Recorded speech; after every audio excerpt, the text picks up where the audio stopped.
салом алейкум тамошобинони муҳтарам. ман ҷамшед ёров ҳастам. ин барномаи 11-уми саволу ҷавоб аст. хеле ки як ҳафта пеш мо эълон карда будем дар саҳифаҳои фейсбукӣ ва дигар саҳифаҳои шабакаҳои иҷтимоӣ мо пешниҳод карда будем ки шумо савол ва саволҳои худатонро метавонед ба мо ирсол кунед ки мо ба онҳо ҷавоб диҳем. ва дар ин муддат якчанд саволҳо омадан ба мо ба баъзе ашхос ба тариқи хатӣ, ба тариқи шифоҳӣ кӯмаки ҳуқуқӣ расондем ва гумчине аз ҳамин саволҳо мо барои имрӯз тайёр кардем. мехоҳем ки ҷавобҳои онҳоро ба шумо пешкаш кунем. ҳамзамон шумо метавонед дар барномаи мо савол дошта бошед, дар комментария ё ки дар шарҳи ҳамин барномаамон нависед. дар рафти барномаи онлайнӣ ба онҳо ҷавоб хоҳем дод. инак шуруъ мекунем ва якум савол аз Саидбек Саидов ба мо омадааст. савол чунин аст: салом бародар, ман хона харидам через нотариус, прокуратура тафтиш дорад. хонаи мо мегӯянд мегиранд, одами пеш дар ҳамон ҷо зиндагӣ мекардагӣ ба онҳо медиҳанд. чӣ кор бояд кард? аз саволи шахс маълум мешавад ки аз касе Саидбек манзили истиқоматӣ харидааст ва прокуратура дар натиҷаи тафтиш кардани ҳамин қарордодҳо, шартномаҳои хариду фурӯши манзили истиқоматӣ чӣ хатогиро ёфтааст. умуман яке аз хатогиҳои асосӣ ин ғайриқонунӣ будани шартномаи хариду фурӯш мебошад. яъне ки шахсе ки ба Саидбек манзили истиқоматиро фурӯхтааст, ҳуқуқи фурӯхтани манзили истиқоматиро надоштааст. ман ҳам хеле хулоса мебарорам ва дар ин маврид Саидбек савол метавад ки чӣ кор бояд кард. якум бояд муайян кард ки дар ҳақиқат шахсе ки шумо аз он манзили истиқоматӣ харид кардед ҳуқуқи фурӯхтани онро дошт ё ки не. оё ин шахсе ки шумо манзилро аз ӯ харид кардед соҳибмулк буд ё не. чӣ хеле ки шумо нависед, прокуратура гӯё ба одаме ки пештар дар ҳамон ҷо зиндагӣ мекардааст манзилро баргардонданӣ аст. дар кадом асос баргардонданӣ аст маълум нест. барои ҳамин шумо агар ҳар сеятон, яъне ки шахсе ки якум манзилро соҳибмулкӣ мекарду айни ҳол гӯё прокуратура ба ӯ манзилро медиҳад, шахсе ки манзилро ба шумо фурӯхт ва шумо як ҷо ҷамъ шавед, як бор ҳамин масъаларо ба тариқи осоиштаву сулҳӣ ҳаматарафа тафтиш кунед ки бинед ки манзил ба номи кӣ буд. дар ҳақиқат шояд шахсе ки ба шумо манзилро фурӯхт ин манзилро харида бошад, бо пардохт кардани маблағ аз ҳамон шахси якум гирифта бошад, вале шартномаи хариду фурӯшро иҷро накарданд, ягон тартиб надоданд ва ҳамин бартариёнро бартараф кунед, ҳамин мухолифатҳоро бартараф кунед. рафта шартномаи хариду фурӯшро аз нав ба номи шумо бикунанд Саидбек ё ин ки дигар хел. шумо метавонед ки ҳамон қарорҳои прокуратураро интизор шавед, чӣ қарор мебароранд ва шахсе ки манзили истиқоматиро ба шумо фурӯхтааст, ҳуқуқи фурӯхтанро надоштааст, ҳамчун як шахси қалоб нисбаташ парванда оғоз кунанд ва агар имконият бошад ва бахтатон баландӣ кунад, шумо метавонед ки маблағе ки барои хариди хона ба он кас пардохтед бозпас гиред. айни ҳол ҳоло якум дар МБТИ рафта муайян карданд ки ҳамин манзили истиқоматӣ дар ҳақиқат ба номи кӣ сабт шудааст, соҳибмулки он кӣ аст. шахсе ки ба шумо фурӯхт оё ҳуқуқи бегона кардан, яъне фурӯхтан, туҳфа кардан, аз худ ба каси дигар гузарондани соҳибмулкиро дошт ё ки нест. якум ҳамин корро бояд шумо кунед. саволи дигар он аст ки ба мо расидааст ки ҳимоятгар гуфта киро дар назар доранд. ин савол дар байни як гурӯҳ саволҳое ба мо расида буд ки дар бораи нақш ва роли адвокатура дар Тоҷикистон буд. савол барои он пайдо шуд ки дар Тоҷикистон ёфтани адвокате ки дар ҳақиқат рисолати касбии худро ҳаматарафа нотарсида беғаразона иҷро мекунад бениҳоят душвор аст. бинед ҳодисаҳои охири дар ҷумҳурии Тоҷикистон рух дода, аз он шаҳодат медиҳанд ки парвандаҳои пурсару садо عموما با گرفتن دستخط از ادوکات که درباره تفتیش پیشکی یگان سخن نگوید، با نماینده واسطه اخبار عموما علاقمند نشوید، درباره پرونده یگان کس خبردار باید نباشد. کی رو بازداشت کردن، برای چی بازداشت کردن، رفتی تفتیشات چقدر میگذرد و این اون سوال از همون پیدا می شود که آیا بغیر از ادوکات کسی دیگر نیز میتواند که یگان کس رو خشتبار نزدیکی خود رو، دوستش رو، برادرش رو حمایت کند. قانون درباره این در کدکس مرافع جنایتی جمهوری تاجیکستان چنین آورده شده است. من مثال به شما فقط قسم یکمش رو میخوانم. نوشته شده است که به صفت حمایتگر ادوکات راه داده می شود. یکم همچون حمایتگر ادوکات حسابیده می شود. دوم خویشاوندان نزدیک و نمایندگان قانونی دستگیر شده، گمان بر شده، سود شونده یا اینکه علاقه آدمی سود شدگی محکوم شده میتوانند که به صفت حمایتگر به پیشبرد پرونده همراه کرده شوند و همان هم با تعیینات سود یا اینکه قرار سود، قرار پروکورور، مفتش یا اینکه تحقیق برنده. یعنی که قانون مقرر کرده است که بغیر از ادوکات خویشاوندان نزدیک یا اینکه نماینده قانونی همین آدمان دستگیر شده میتوانند که در پرونده همچون حمایتگر اشتراک کنند.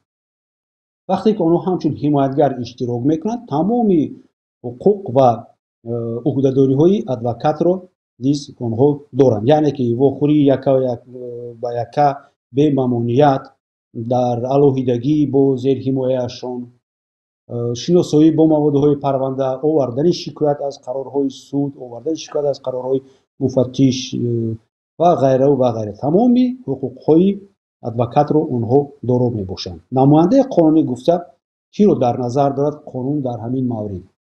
عموما نماینده قانونی این بسیارتر دخل دارد به اشخاصی که به بلاغت نرسیدند. نماینده قانونی این پدر و مادر آنها می باشد، مادر خواندشان می باشد، پدر خواندشان حساب می شود. اگر آنها نباشند بابای بیبی، برادر، اکا و دیگر خویشتبارای آنها حساب می باشند و خویشاوندان نزدیکی است. با این سوال ما علاهیده جواب میتیم، چون که یکی از سوالهایی که در آینده همین روز ما به شما پاسخ دادنی هستیم ماست به همین آورده شده است که خویشاوندان نزدیک گفته قانون کی رو خویشاوندان نزدیک مینامد. از کدام لحظه شخص میتواند که حمایتگری خویشتباری نزدیکش باشد، دوستش باشد، برادرش باشد، اکا و دادرش باشد یا که فرزندش باشد؟ از همون لحظه ای که قرار درباره آغاز پرونده جنایتی نسبت همین شخص برآورده شده است یا که از لحظه واقعا دستگیر کردن همین شخص می باشد. برای حمایتگری شخص نزدیک خود شدن چی کار باید کرد؟ در این مورد شما باید عریضه به مفتش، پروکورور یا اینکه سود در اینجا نگاه میکنید که پرونده در کدام مرحله است. در مرحله تفتیشات باشد، در دست مفتش باشد، با مفتش عریضه می‌نویسید که مرا با پرونده به حیث حمایتگر قبول کنید. البته باز راضیگی خطی زیر حمایت خودتان نیز باید باشد. اگر پرونده در دست سود باشد، رفتی تفتیشات پیشکی به اتمام رسیده باشد، تفتیشات سودی باشد، شما به سود مراجعت میکنید. داشتن هم ادوکات و هم نماینده و هم حمایتگر از قبیل شما خویشتبارانشان، خویشتباران همین محکوم شده ها و گمان بر شده ها، یگان چیز نیست، یگان خطاگی نیست. قانونگذار اجازت میدهد که 10 ادوکات گیرید، توانید اگر همون سود جای گیرد 100 ادوکات گیرید یا که تمام خویشتبارانتان را همچون حمایتگر قبول کنید. در اینجا یگان محدودیت نیست و کسی هم گفته نمیتواند که شما علاقه ادوکات دولتی مثال دارید چی در کار یک کسی دیگر رو ما اونجا همراه میکنید، این قانون ویران کننده باشد. ولی برای حمایتگری شخص شدن یک محدودیت هست. اگر شما حمایتگری دو شخص باشید و در رفت تفتیشات، در رفت مرافع سودی منفعت همین دو شخص با یکدیگر در تضاد باشد، یعنی که برخلاف یکدیگر باشند، شما نمیتوانید که یک بار هم این آدم رو حمایت کنید و дигар одамро.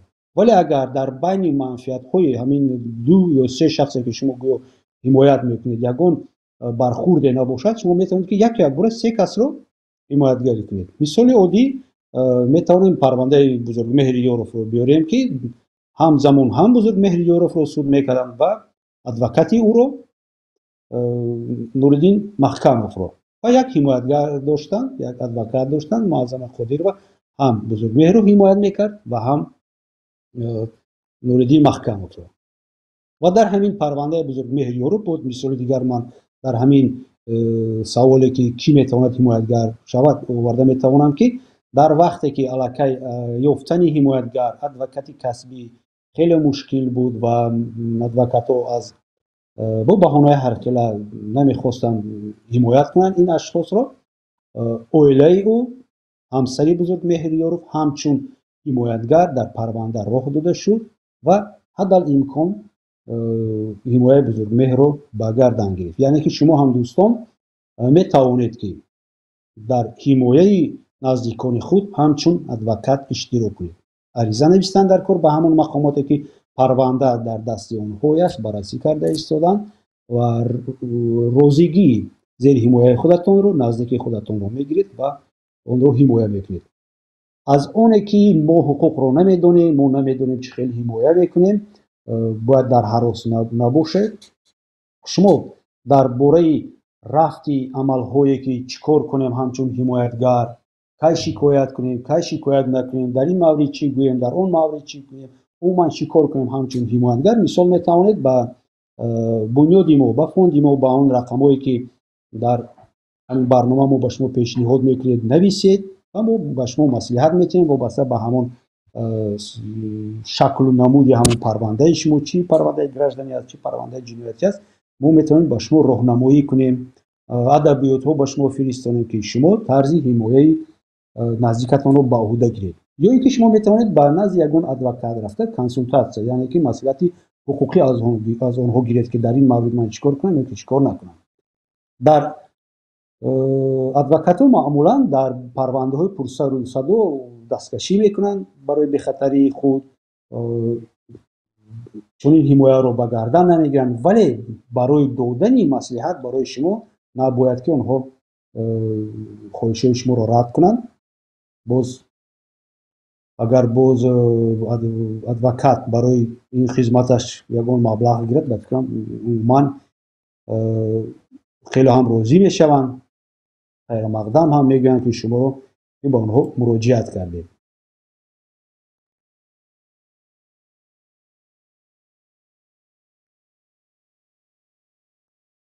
саволи дигар аз Душанбе аз Шаҳраванд Салима Ҳомидова ё ки Ҳамидова ба мо расидаст ва менависад ки шоҳид метавонад ҳимоятгар дошта бошад.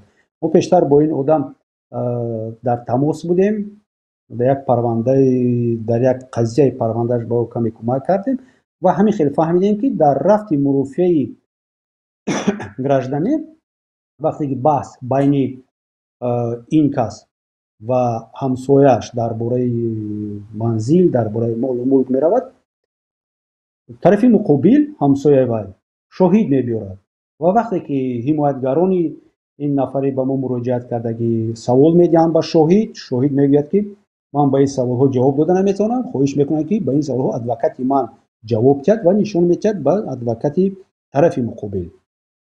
ва ба ин кор ҳатто судя ҳам иҷозат медиҳад ки ба саволе ки ба шоҳид доданд адвокати тарафи муқобил ҷавоб диҳад. ин хатогии процессуалӣ, хатогии рафти мурофиаи судии гражданӣ дар амали худи ҳамон судяи ноҳияи Файзобод мебошад. шоҳид ба шоҳид ягон зарурияти гирифтани адвокат ё ин ки ҳимоятгар нест. шоҳид фақат дар бораи он маълумоте ки дар бораи он чизе ки ӯ дидааст, шахсан шунидааст, иштирок кардааст ва шоҳидӣ дода метавонад, бояд сухан кунад. ба ӯ ҳимоя кардани худ ягон зарурият нест ва қонун ҳам дар бораи доштани адвокат барои шоҳид ягон сухан ҳам нагуфтааст. аз ин ҷо бармеояд ки шоҳид зарур нест барои адвокат. агар барои برای شاهد داشتن ادوکات ضرور نیست. فقط در همون لحظه و شاهد ادوکات ضرور می شود که اگر او نشاندادی بر دروغ دیده و دانسته یا که نشاندادی ناپور دهد. در این مورد نسبت او وقتی که تهدید آغاز پرونده جنایتی و به جوابگویی جنایتی کشیدن سر می شود، او می تواند که با خود یگان حمایتگر گیرد یا که ادوکات گیرد. همان هم چیزی که در سوال پیشتر جواب دادیم، بعد آغاز پرونده جنایتی نسبت او یا که واقعا دستگیر کردن او در تالار سودی دعوت کردن ادوکات و باز ادوکات طرف مقابل گویا جواب کرد به سوال این کس، این غیر قانونی است. در اینجا هم خطاگی سود هست، هم خطاگی ادوکات هست که یا که حمایتگری هست که خسته به سوالی که با شاهد دادن هستن اون شاهد جواب داده است. یعنی که شاهد حقوق گرفتن ادوکات در مرافعه در رفتی مرافعه سودی ندارد و به چی سوالی که با او میدهند باید شخصا خودش جواب کرد، نه اینکه سوال رو به یک کسی دیگر گذراند که تو هستن من جواب ده. برای همین هم او شاهد است. در موردی که شاهد جواب داده نمیتواند، این شاهد نیست و شاهدی او نباید که قبول کرده شود.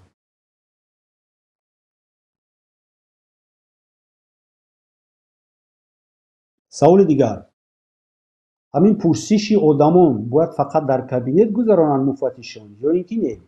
پرسش خیلی هم سوال خیلی هم با مورد است. خیلی که ما همگون آگاه هستیم از رسانه ها، از حیات خودمون، تجربه خودمون. کارمندان مقامات با یک چیزی به نهایت برای خود قلعه عادت کردن.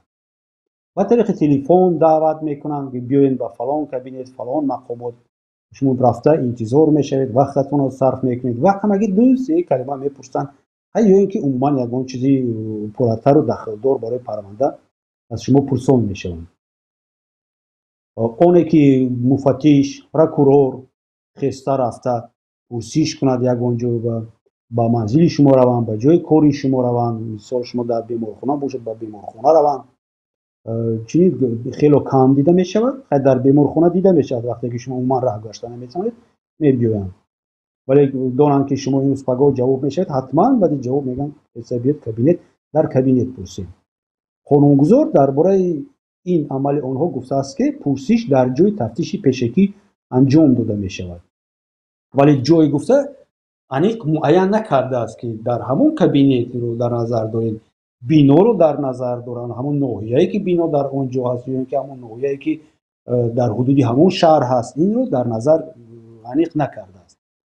اگر همین رو هم به نظر گیریم که گویا قانونگذار فقط همون اتاق کاری که تفتیش در اونجا می رود گفته باشد، باید باز قسم دوم همین ماده کدکس مرافعه جنایتی رو میبینیم. در اونجا نوشته است که مفتش اگر ضرور شمارد میتواند شخص رو در جای بود و باشش پرسش کند. یعنی که امکانیتی اجازتی رفتن پرسیدن در جای منزلی شهروند، در جای کاری شهروند، در جای بود و باش شهروند هست، ولی برای چی مفتشان این کار رو به نهایت کم بکنن در دوره حاضر؟ من یگان چی گفتن نمیتونم، نه که شما میتوانید که وقتی که با شما دعوتنامه برای پرسش به یگان جو پیشنهاد می شود که بیایید ما شما را درباره این حال میپرسید، شما حتما که باید در دعوتنامه تلفن همان آدم باید باشه که شما با علاقه برایید به همون کسی که شما با دعوتنامه را کرده است. شما مثال بیمار هستید، مثال شما در شهر نیستید، دعوتنامه را به یگان خشتبارتون داده، خشتبار با شما زنگ میزنه، اسکرین شات میکند که اگر شما را به پروکراتور مثال دعوت کردن، شما باید به همون میتوانید به همون شخص زنگ زنید، گویید که دوستی عزیزم پروکوروری کلانی شعبه تفتیشاتی پروکراتور جنرال جمهوری تاجیکستان ابراهیم زاده ابراهیم، من بیمار هستم، من نمیتوانم همون روزی گفتگی تو ساعتی گفتگی تو در حضوری تو باشم، خواهش میکردم که اگر امکانیت باشد بیایید در خانه منو پرسید. یعنی که من سیر کار هستم، من بیرون از تاجیکستان هستم، من در حدود شهر نیستم، اگر پرسش به طریق آنلاینی کنید مرحمت پرسید، نویسید، ثبت کنید سخنان من رو، اگر همین قدر ضرور باشد که همین روز باید پرسید. بعد من که رفتم پروتکل رو نشون میدید، من امضا میکنم، پرسش برای چی است؟ برای یک کاغذ رو سیاه کردن نیست. پرسش برای گرفتن معلومات است، برای تفتیشات یگان معلومات ضروری. برای همین ابراهیم زاده محترم گیرید معلوماتی که میخواهید همون رو استفاده برید در تفتیشات. من که اومدم من امضا میکنم. جایی که شما میتوانید یک سپارشنامه با همون مقامات تفتیشاتی که در محل اونها عین حال من جایگیر هستم روان کنید، سوالهایتون رو روان کنید. من رفته همین پاسخ رو به همین انسان میدم. این وابستگی دارد مثال به شخصانی که در فدراسیون روسیه هستند. شخص در فدراسیون روسیه هستند با وی پیوست میاد که پروکراتور ناحیه سینو شما رو برای پرسش دعوت میکنید، خسته بیایید. این قدر خراجات کردن میشود که درخواست سودی فرستونند با همون اویده مثال میگیریم میتیشینسکی رایون و سوال رو پیشنهاد کنند. این شخص میرود در نزد مفتش اویده میتیشینسکی رایون همون مسکوفی اوبلاست فدراسیون روسیه به سوال جواب میدهد. اونها برمیگردونن سوال ها رو با این پروتکل با شما پیشنهاد میکنن. چون این امکانیت ها هست ولی برای چی استفاده نمیبرند من این رو نمیدونم. لیکن اگر شما دانید دوستان و همین رو استفاده برید و همون شخصی که به شما دعوتنامه روان کرده است طلبی اومدن و گپ زدن رو میکند، شما میتوانید گوید استفاده برید و حقوق خود رو حمایت کنید. و اینا با سوال دیگری که در بالا ما گفته بودیم درباره کی میتواند حمایتگر باشد و در آنجا ما گفتیم که حمایتگر میتواند یا ادوکات باشد یا اینکه نماینده قانونی باشد یا خشتبار نزدیک. نماینده قانونی رو ما گفتیم که این پدر و مادر بابا بی یه شخصی با چیز بلاغت نرسیده می باشد یا اینکه شخصی که بیماری روحی دارد. و خشتبار نزدیک میگفتم بدتر گپ میزنم که خشتبار نزدیک کیست در نظر قانون و اینک سوال اومدگی است که خشتبار نزدیک گفته کی رو در نظر دارن. خشتبار نزدیک هم در قانونگذاری گردنی و هم در قانونگذاری جنایتی و من در قانونگذاری جمهوری تاجیکستان این پدر و مادر حساب می شود، فرزند حساب می شود، برادر و خواهر حساب می شود، بابا یا اینکه بیبی نبیره و این چنین همسر. اگر شما یگان کس رو فرزند خون گرفتگی باشید یا که خودتون فرزند خون شده باشید این شخصا نیز می توانند که همچون خویشاوندان نزدیک در مرافعه ها در پرونده ها اعتراف کرده شوند و در مرافعه ها می توانند که اشتراک کنند. یعنی که ببینید پدر و مادر، فرزندان، برادر و خواهر، بابا و بیبی این چنین همسر. اما که تقو پسر امک، پسر خاله، دختر خاله همچون خویشاوندان نزدیک، خویشاوندان نزدیک اعتراف نمی شوند.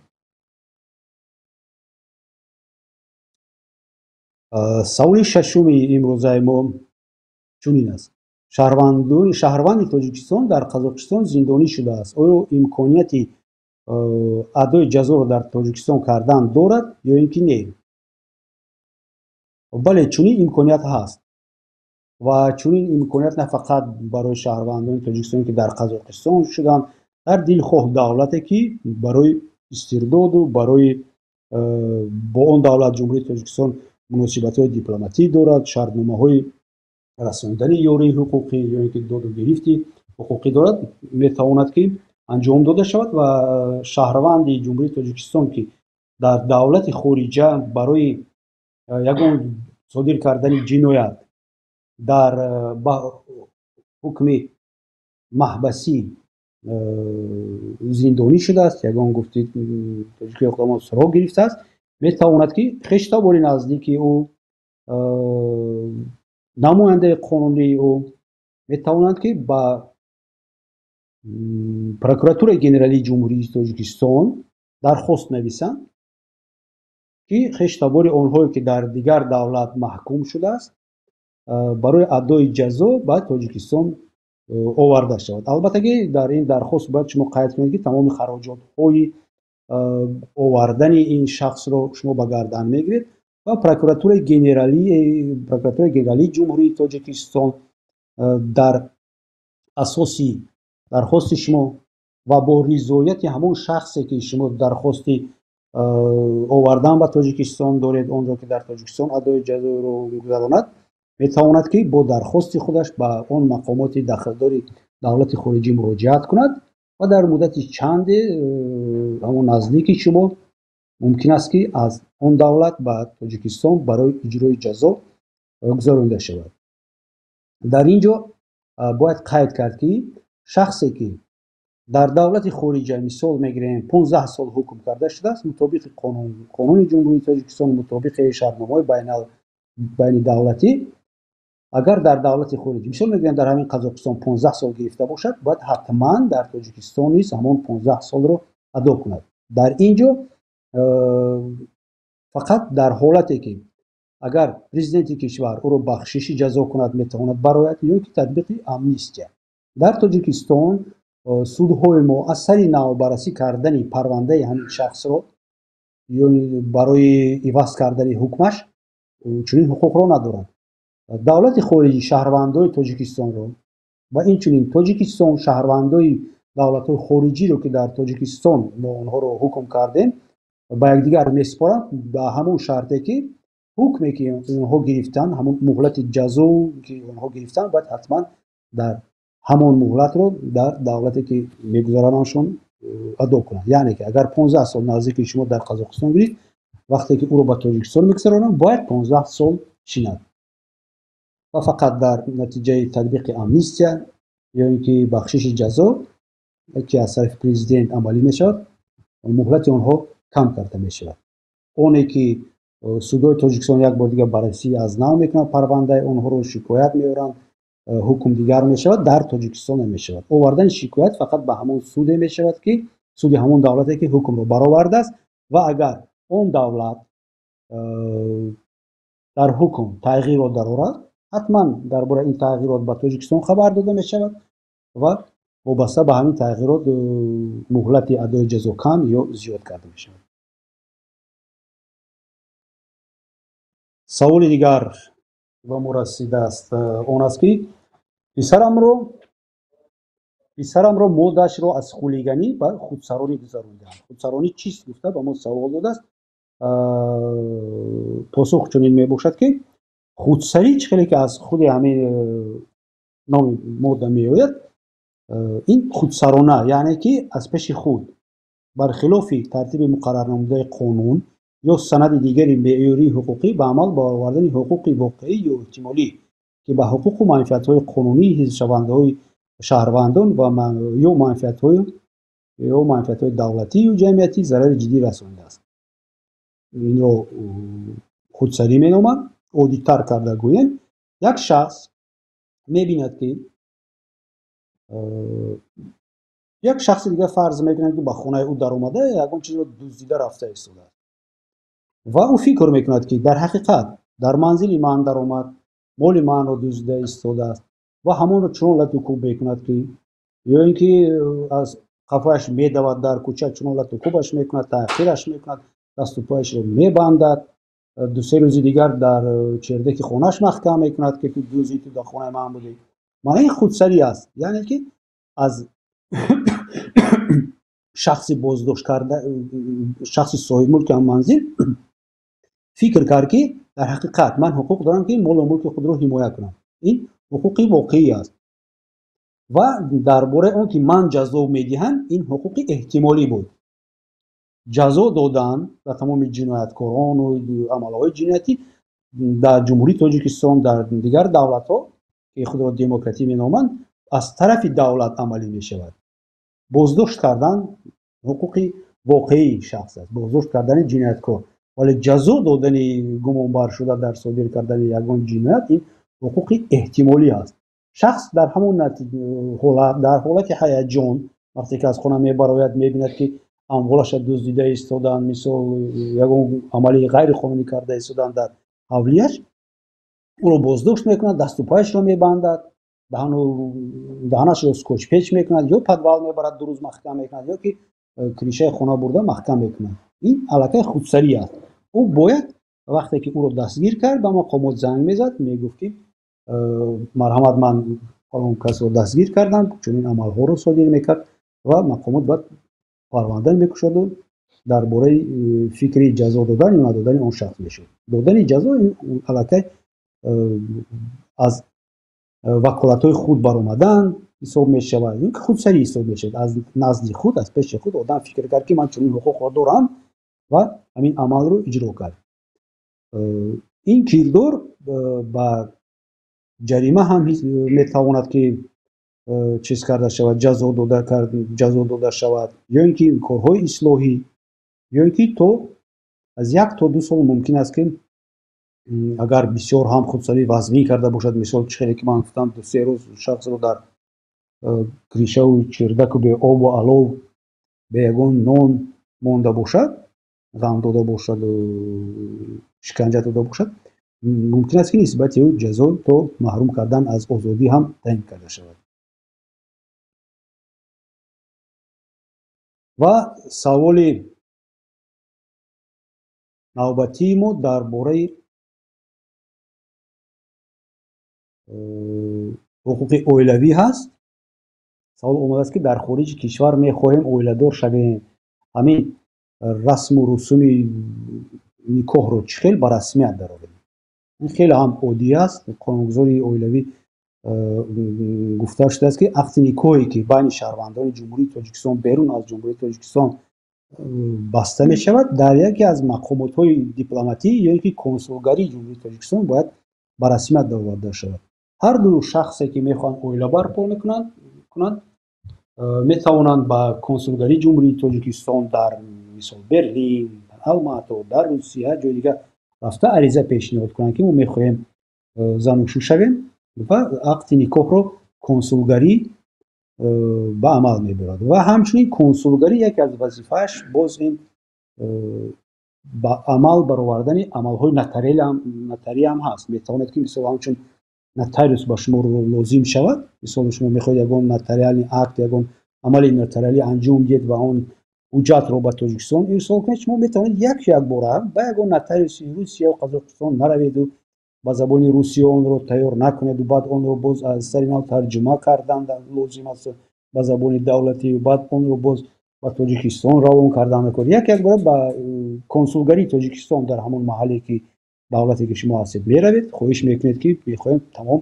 фалон амали нотариалиро анҷом диҳем. Шаҳодатнома аст, мисол намедонам розигӣ аст, дигару дигар. ва ҳамчунин шумо метавонед ки ақди никоҳи худро дар сафоратҳои ҷумҳурии Тоҷикистон, дар корпусҳои дипломатӣ, дар консулгарӣ ба анҷом расонед. ва он ақди никоҳе ки шумо дар давлати хориҷӣ кардед, дар ҷумҳурии Тоҷикистон ҳам эътибори қонунӣ дорад ва эътибор гирифта мешавад. ва саволи охирон дар имрӯз он мебошад ки манро дар суд бо ҷарима озод карданд. ҷаримаро ман чӣ гуна метавонам супорам ва дар кадом муҳлат? шахсе ки ин саволро дод ба мо дар бораи он шикоят мекард ки бале, вақте ки ба ман суд пешниҳод кард ки мо шуморо ба ҷарима озод мекунем, шумо имконияти супоридани ҷаримаро доред? Ман гуфтам ки ҳа дорам, вале вақте ки аз толори судӣ баромадам, баъди 1 ҳафта, ним ҳафта маълум шуд ки ҳамон имкониятҳои воқеие ки ман фикр кардам, имкониятҳои эҳтимолӣ буданд. ва имкониятҳои воқеӣ нишон дод ки дар ҳақиқат ман айни ҳол пардохт кардани чунин ҷаримаро надорам. ва иҷрочии суд қариб ҳар рӯз ӯро занг мезанад ва ба ӯ фишор меорад ки ту бояд ҳатман қарз ҳам гирӣ, чӣ коре ҳам кунӣ накунӣ, бояд ки пардохти ҷаримаро супорӣ, барое ки ман муҳлати 1 моҳа дорам, ман бояд ҳисоботиам ва барои ҳисоботҳои ман вайрон нашудан, ту бояд ки ҷаримаро пардохт кунӣ. дар кадом ҳолат ҷаримаро метавонад ки одам дароз кунад?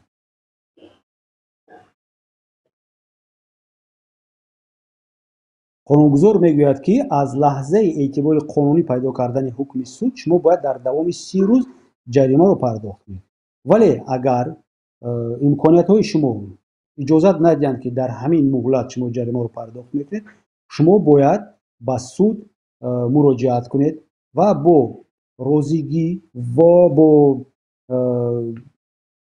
تشخیص یا اینکه خلاصه اجراچی سود که وضع اقتصادی شما رو میبیند، همین مهلت میتواند که تا 6 ماه دراز کرده شود و اگر در همین مدت 6 ماه شما نتوانید جریمه رو پرداختن، سود با پیشنهاد اجراچی سود وظیفه‌دار میشود که نمود جزای شما رو دیگر کند، یا اینکه از اموالتان ستانیدن اون جریمه رو میگیرن، یگان مال و ملکتان رو میگیرن میفروشند، یا اینکه شما رو به کارهای اصلاحی روان میکنند تا اینکه شما یگان جو به کار کنید به دولت و از اونجا جریمه رو پرداخت کرده بعد دولت سپرید. دوستان عزیز، همین بود برنامه سوال و جواب امروزه ما. با سوال شما من جمشید دیاروف پاسخ دادم. شما میتونید در زیر کامنتر همین برنامه یا که با رقم و اون سراغ هایی که در اکران ما پیدا می شوند یا پیدا شده بودند، شما میتوانید که با ما سوال رو پیشنهاد کنید، حتما ما با آنها جواب خواهیم داد.